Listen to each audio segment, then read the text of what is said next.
Baik, perkenalkan nama saya Robin Tangadatua Sinaga. NIM saya 61933111074.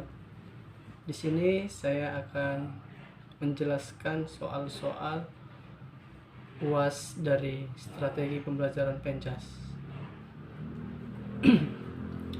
Yang pertama, jelaskan yang dimaksud mengajar dengan berpusat pada siswa. Di sini saya menjawab, sistem pembelajaran berpusat pada siswa adalah sistem yang seharusnya dibangun oleh siswa tanpa harus mengandalkan pengajaran dari guru. Masih kurang minat baca siswa membuat mereka mengandalkan pengajaran guru. Di sini saya akan menjelaskan bagaimana mengajar dengan berpusat pada siswa.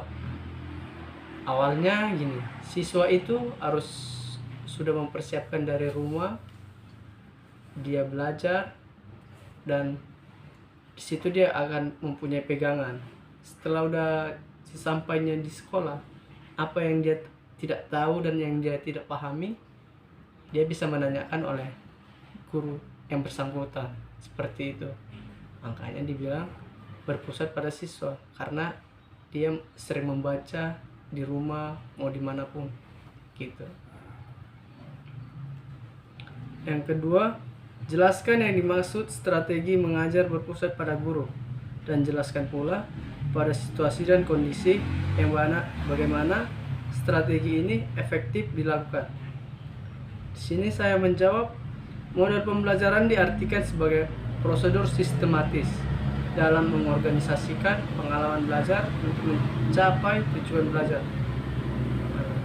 Di sini saya ibaratkan menjelaskan sedikit aja.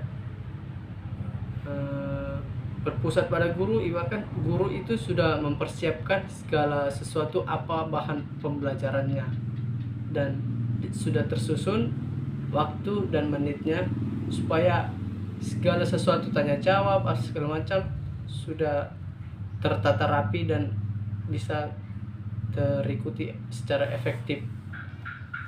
Seperti itu. Yang ketiga, buku Teaching Physical Education karya Muska Muston yang merupakan buku wajib Anda yang harus dipelajari mandiri. Pada mata kuliah ini menerangkan bahwa ada 11 gaya dalam mengajarkan pendidikan jasmani. Anda diminta menjelaskan gaya mengajar yang di mana saja orientasinya berpusat pada siswa, dan gaya mengajar yang mana saja yang orientasinya berpusat pada guru. Dari ke-11 gaya mengajar dimaksud, beri penjelasan lengkapnya. Yang pertama itu gaya komando, yang kedua gaya latihan, yang ketiga timbal balik, yang keempat evaluasi diri, yang kelima inklusi, yang keenam penemuan terpadu, yang ketujuh gaya penemuan konvergen, yang kedelapan penemuan mandiri, yang kesembilan program rancangan individu peserta didik atau individual program 89, yang ke-10 inisial peserta didik, yang ke-10 melatih diri. Yang pertama gaya komando. Tujuan dari gaya ini adalah untuk mempelajari cara mengerjakan tugas dengan benar dan dalam waktu yang singkat, mengikuti semua keputusan yang dibuat oleh guru. Di sini saya menjelaskan atau menerangkan dalam gaya komando ini seperti ibaratkan guru memberi tugas atau PR lah dibilang. Si murid akan mengerjakan sesuai apa yang diarahkan oleh guru tersebut. Seperti contohnya ibaratkan macam pelajaran renang ya. Kalau dibilang melakukan gaya dada bagian kaki gitu. Nah, dibilang seperti kata, si murid harus melakukan seperti apa yang dibilang guru atau apa yang dikatakan guru, seperti itulah. Yang kedua, latihan. Gaya ini diberikan peserta didik untuk melatih secara individual dan mandiri, serta menyediakan guru waktu untuk memberikan umpan balik. Latihan. Dan di sini diibaratkan seperti kalau guru sudah menerangkan, dikasih soal untuk melatih, seperti atau macam berenang tadi, sudah dijelaskan tentang gimana gaya kakinya, gaya dada. Nah, si murid itu dikasih waktu untuk belajar sendiri bagaimana cara fullnya atau baiknya menggunakan gaya dada tersebut, seperti itu. Yang ketiga, gaya timbal balik. Nah, di sini pada gaya ini peserta didik bekerja dengan temannya dan memberikan umpan balik kepada temannya itu. Nah, seperti kalau di sini bisa dibilang timbal balik ini, si murid itu disuruh bekerja secara kelompok. Nah, seperti itu, bekerja secara kelompok. Dan di sini jika ibaratkan temannya ada yang tidak mengerti atau kurang mengerti, boleh dijelaskan oleh temannya yang sudah mengerti. Nah, seperti itu juga kalau bila temannya juga yang satu ini tidak mengerti, teman yang lain menjelaskan, seperti itu. Yang keempat, gaya evaluasi diri. Tujuan dari gaya ini adalah untuk memahami cara mengerjakan tugas dan memeriksa atau mengevaluasi pekerjaan mandiri. Nah, kalau di sini ibaratkan dia menyadari di mana letak kesalahan atau kekurangan, seperti itu dia. Ibaratkannya macam contoh dari tadi kayak dada. Nah, dia belajar mengikuti saran dari guru olahraganya tersebut, tapi dia ibaratkan masih ada yang kurang atau yang kurang paham. Dia di situ mulai berdiam diri, evaluasi diri, atau boleh dari temannya sendiri untuk memberitahukan di mana letak kesalahannya, seperti itu. Yang kelima, gaya inklusi.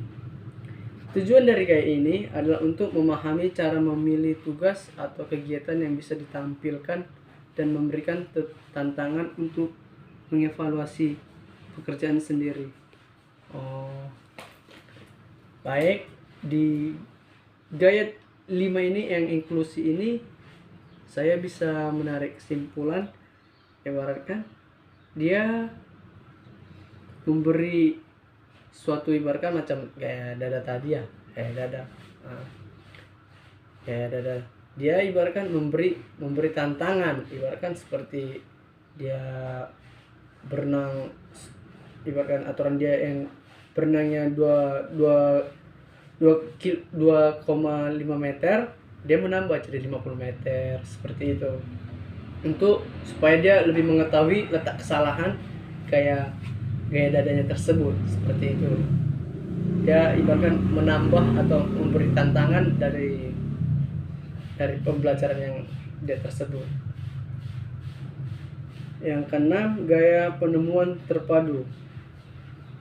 Tujuan dari gaya ini adalah untuk menemukan konsep dengan menjawab serangkai pertanyaan yang diajukan oleh guru. Untuk menemukan konsep dengan menjawab. Nah, di sini di gaya keenam ini saya dapat menjelaskan, ibaratkan jika ibaratkan guru menanya siswa, menanyakan siswa, si murid mulai berpikir, ibaratkan seperti di atletik lah. Di atletik, guru menanyakan apa perbedaannya antara lari dengan berjalan. Nah, seperti itu. Dan murid juga sudah memiliki konsep ibaratkan ibaratkan macam apa ya dibilangnya, kalau memiliki konsep ibaratkan cara untuk membedakan antara lari dengan jalan. Nah, dari situ si murid bisa dapat menjawab dari pertanyaan guru tersebut seperti itu, entah dari dia memiliki alat bantu ataupun dari cara yang lain seperti itu. Yang ketujuh, gaya penemuan konvergen. Pada gaya ini, peserta didik mencari solusi dari masalah dan belajar untuk mengklarifikasi isu dan menghasilkan kesimpulan dengan menggunakan prosedur yang logis, beralasan, dan praktis. Nah, kalau ibaratkan, kalau saya dapat menjelaskan di gaya pembelajaran nomor 7 ini konvergen, yaitu peserta didik ibaratkan seperti contohnya, kalau saya bilang ibaratkan macam ada sesuai ibaratkan macam pertemanan lah gitu kan. Pertemanan, kalau ibaratkan pertemanan ini kan sering ada mengadakan antara saling bicarakan satu sama lain. Nah, seperti itu. Dan di sini jika ada teman yang kurang terima, bisa dibilang ya ibaratkan membelakan diri. Nah, seperti itu, membela diri. Dia akan menjelaskan bagaimana kejadian sesungguhnya dan bagaimana untuk menjelaskan secara langsung atau secara singkat kejadian tersebut dengan jelas. Seperti itulah kira-kira. Yang ke-8, gaya penemuan mandiri ataupun produksi. Tujuan gaya ini adalah untuk melibatkan peserta didik untuk memproduk atau menghasilkan respon ganda terhadap satu pertanyaan. Contoh yang nomor 8 ini seperti bahkan belajar kelompok tadi tersebut ya, belajar kelompok, ataupun bisa dibilang ibaratkan tanya jawab, ibaratkan macam satu ada yang lagi presentasi, ada yang bertanya seperti itu. Jadi ibaratkan ada yang bertanya dan ada yang menanggapi seperti itu. Ada yang bertanya, ada yang menanggapi, ada yang tidak terima, ada yang apa, seperti kerja kelompok secara besar seperti itu. Yang ke-9, gaya program rancangan individu serta didik. Tujuan gaya ini adalah untuk merancang, mengembangkan, dan menampilkan serangkaian tugas yang disusun ke dalam program pribadi dengan konsultasi dengan guru.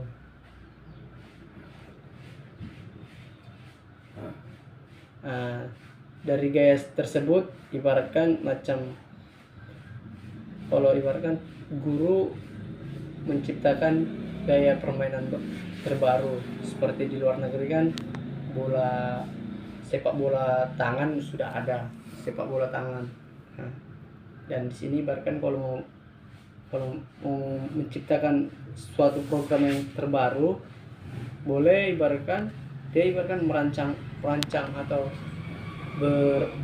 menciptakan sesuatu dan dia kurang mengerti atau ada kurang ibaratkan entah peraturannya atau ibaratkan boleh ditanyakan oleh guru bersangkutan seperti itu. Yang ke-10, inisiasi peserta didik. Tujuan gaya ini adalah agar peserta didik mampu menginisiasi atau memprakarsai pengalaman belajar, merancangnya, menampilkannya, dan mengevaluasinya bersama-sama dengan guru berdasarkan kriteria yang disepakati sebelumnya. Yang ke-10 ini saya seperti yang tadi saya jelaskan di nomor 9 ya, nomor 9 atau nomor 8 tadi.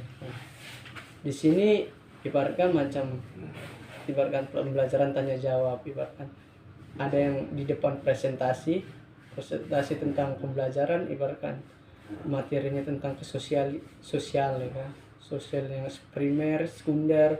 Nah, di situ ibaratkan diciptakannya tanya jawab. Dan di situ ada ibaratkan tidak memiliki ibaratkan nggak ada yang terima satu sama lain. Nah, boleh guru juga di situ yang mata pelajaran bersangkutan boleh menerangkan dan meluruskan pembelajaran tersebut, seperti itu dia. Yang ke-11, gaya melatih diri. Nah, gaya ini memberikan peserta didik kesempatan untuk membuat keputusan maksimal tentang pengalaman belajarnya tanpa adanya campuran tangan langsung guru.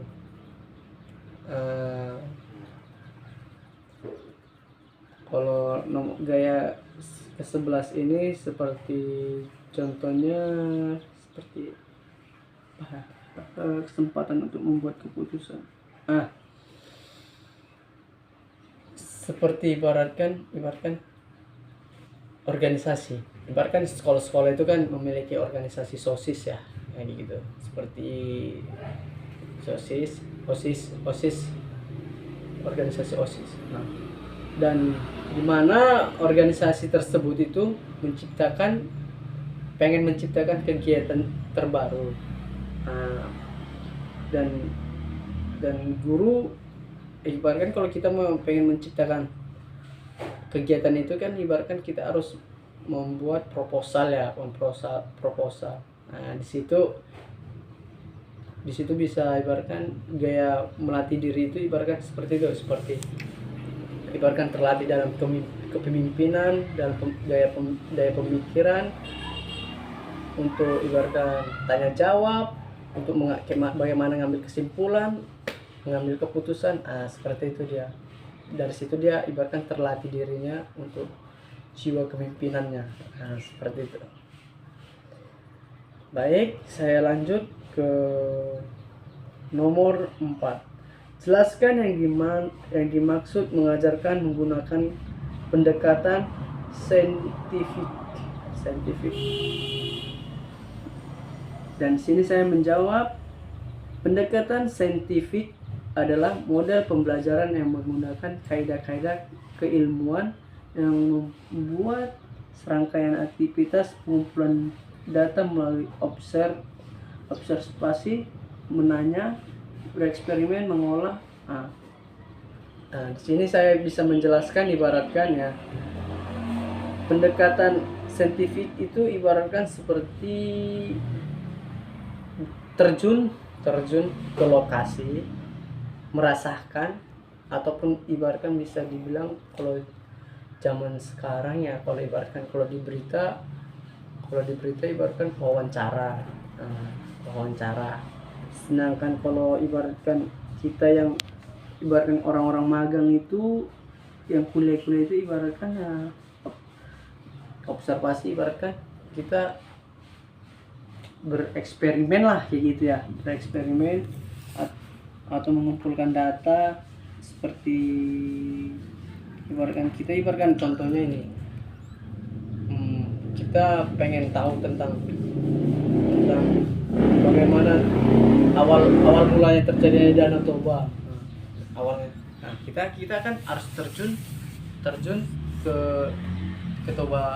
Tobanya, dan menanyakan kepada warga-warga yang terjadi bagaimana awal mulanya, dan kita mulai mengumpulkan data dan mulai bereksperimen. Seperti itu.